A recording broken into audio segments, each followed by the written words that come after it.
آج ہم ایک بہت ہی امپورٹنٹ ٹاپک پہ امپورٹنٹ ویڈیو بنا رہے ہیں، تکبیر، جو کہ نماز میں بھی کئی جگہ پڑھی جاتی ہے اور بھی بہت سی جگہوں پہ ہم اس کو پڑھتے ہیں۔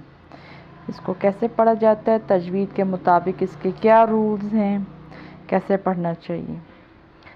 اللہ اکبر، حمزہ پڑھی زبر لام ساکن،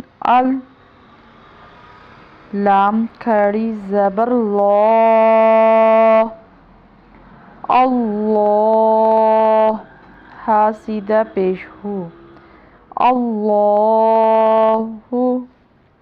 اب یہاں پر ہم نے اس کو الف نہیں کہا، ہم نے اس کو حمزہ کہا ہے۔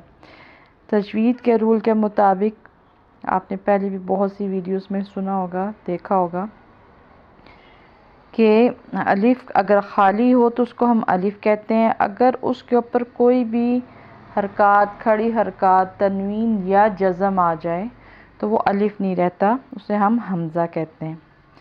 یہاں پر ہم نے لام کو موٹا کر کے پر کر کے پڑھا ہے، ہم نے لا نہیں پڑھا، ہم نے پڑھا لا۔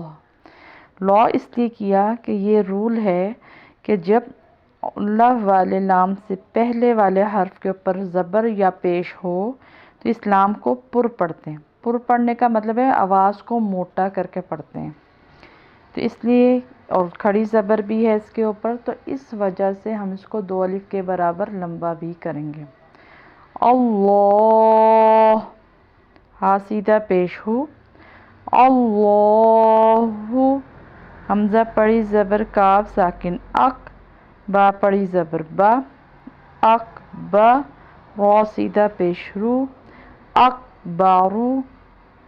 یہاں پر چونکہ آگے وقف آ رہا ہے اور ہم وقف کرتے ہیں اکثر جگہوں پر، وقف ہو جاتا ہے یعنی کہ ہم سانس لے لیتے ہیں، بات کو توڑ دیتے ہیں تو پھر وقف ہو جاتا ہے، تو اس کے لیے پھر رولز لگیں گے وقف والے۔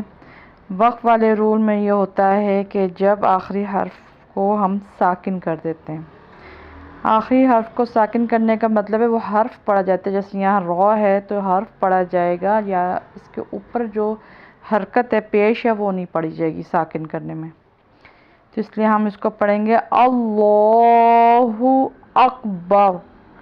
را کو ہم نے یہاں پر پر ہی پڑھنا ہے مگر ساکن پڑھنا ہے۔